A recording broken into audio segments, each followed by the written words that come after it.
क्या आपको लगता है कि वीज़ा का कॉस्ट बस उतना ही है जितना अभी हमें गूगल ने बताया है? तो आज मैं आपको इसके पीछे की सच्चाई बताऊंगी और बताऊंगी कि आखिर वीज़ा बनाने के लिए टोटल कॉस्ट लगता कितना है।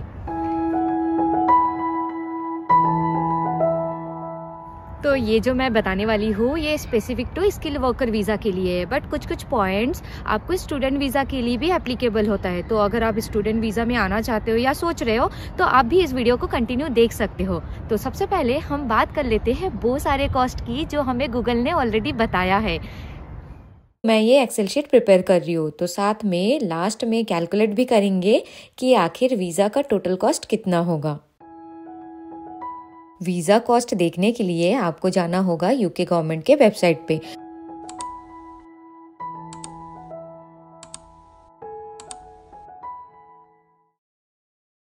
तो फर्स्ट है वीज़ा का स्टैंडर्ड फ़ी, और ये फ़ी 2 टाइप का होता है और डिपेंड करता है कि आपका जॉब शॉर्टेज ऑक्यूपेशन लिस्ट में आता है या नहीं। क्योंकि अगर शॉर्टेज ऑक्यूपेशन लिस्ट में आता हो तो इसके लिए फ़ीस थोड़ी कम पड़ती है।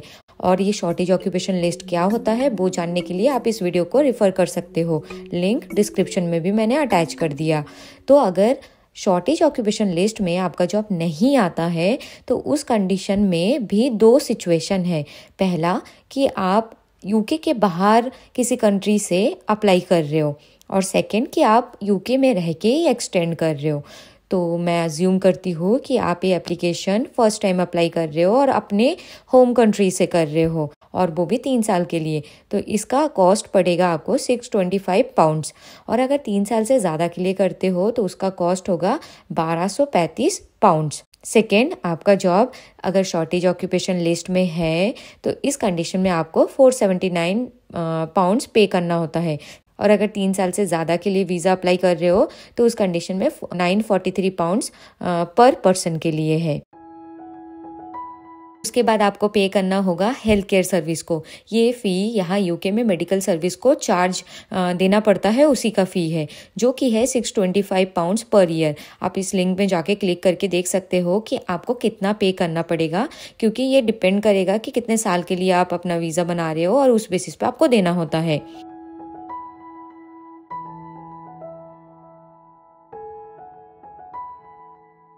नेक्स्ट आपको दिखाना होगा अपना बैंक का स्टेटमेंट।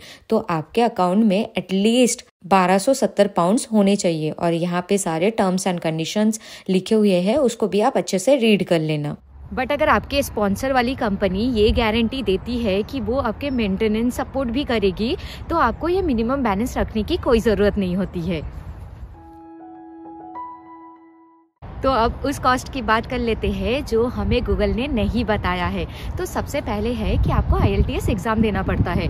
तो IELTS एग्ज़ाम मैंडेटरी होता है आपको इंग्लिश प्रूफ दिखाने के लिए। वैसे तो ऑल्टरनेटिवली आप NANIC सर्टिफिकेट भी प्रोवाइड कर सकते हो, बट उसके भी बहुत सारे रूल्स एंड ऑल हैं जो मुझे नहीं पता है। तो आप में से अगर किसी को पता है तो आप प्लीज़ कॉमेंट सेक्शन में लिख देना ताकि दूसरों को भी हेल्प हो। तो अगर आप IELTS का राउट चूज़ करते हो तो IELTS एग्ज़ाम का फ़ी होता है अराउंड 16,000 रुपीज़। तो वो तो आपको देना पड़ेगा ही, बट साथ में अगर आपको IELTS के लिए आप एक्स्ट्रा कोई ट्रेनिंग ले रहे हो, कोचिंग ले रहे हो, या फिर कोई टेस्ट सीरीज़ खरीद रहे हो तो उसके लिए भी आपको एक्स्ट्रा पैसे देने पड़ेंगे। तो वो कॉस्ट भी आप इंक्लूड कर लो। उसके बाद एक और मैंडेटरी डॉक्यूमेंट है जो आपको बनाना पड़ता है, वो है PCC सर्टिफिकेट। PCC का फुल फॉर्म है पुलिस क्लियरेंस सर्टिफिकेट।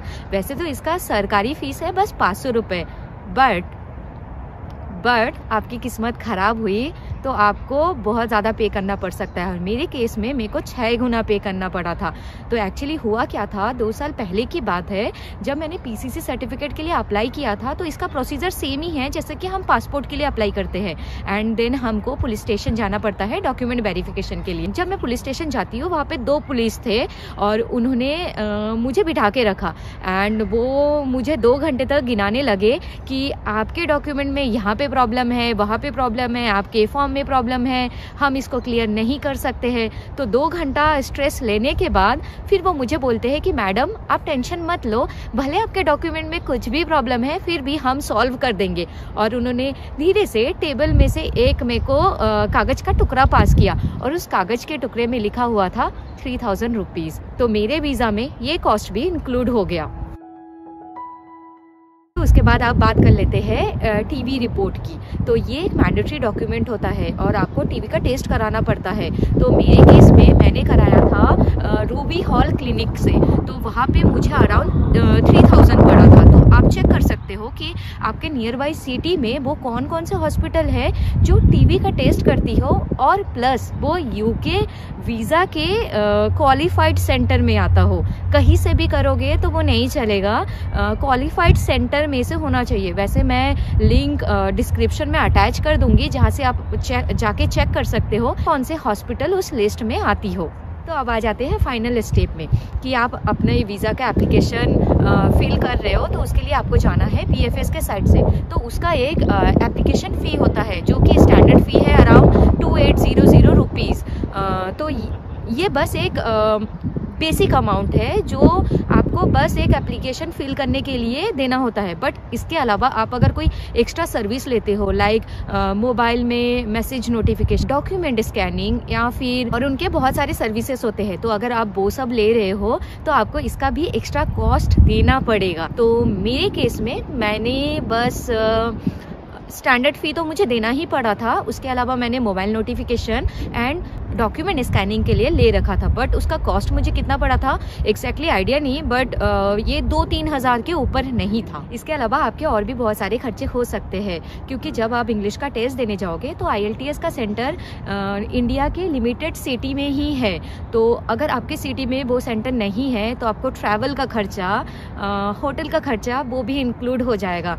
प्लस अगर BFS सेंटर आपके सिटी में नहीं है तो वहाँ तक भी ट्रैवल का खर्चा वो भी इंक्लूड हो जाएगा। तो ये रहे सारी कैटेगरी और उसके रिस्पेक्टिव अमाउंट।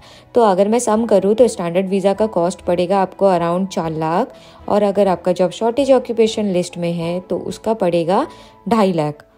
इतने सारे कॉस्ट गिराने के बाद चलो मैं आपको अभी एक गुड न्यूज़ दे देती हूँ कि ये जो अमाउंट होता है ये रिम्बर्स हो सकता है। आप यूके में जॉब ज्वाइन करने के पहले अपने एम्प्लॉयर से पूछ लो कि इस सारे अमाउंट में से वो कौन कौन से अमाउंट को रिम्बर्स कर सकते हैं और कौन से नहीं। जैसे कि मेरे केस में लकीली मुझे सारे अमाउंट रिम्बर्स हो गए थे, बट हाँ वो कागज़ में लिखा हुआ 3000 वो तो रिम्बर्स नहीं कर पाई, और बाकी सारे हो गए थे। तो मैं अपने वीडियो को यहीं पे एंड करती हूँ। अगर मैंने किसी पॉइंट को मिस किया है या आपके केस में आपने 2-4 जगह और पैसे दिए हैं या कुछ आपका सीन कुछ और ही था, तो आप प्लीज़ कमेंट सेक्शन में लिख देना, मैं डिस्क्रिप्शन में अपडेट कर दूँगी ताकि बाकी लोगों को भी हेल्प हो जाएगा। तो अभी मैं लेती हूँ अलविदा और मिलती हूँ किसी नेक्स्ट वीडियो में किसी और इन्फॉर्मेशन के साथ। तब तक के लिए bye bye and take care.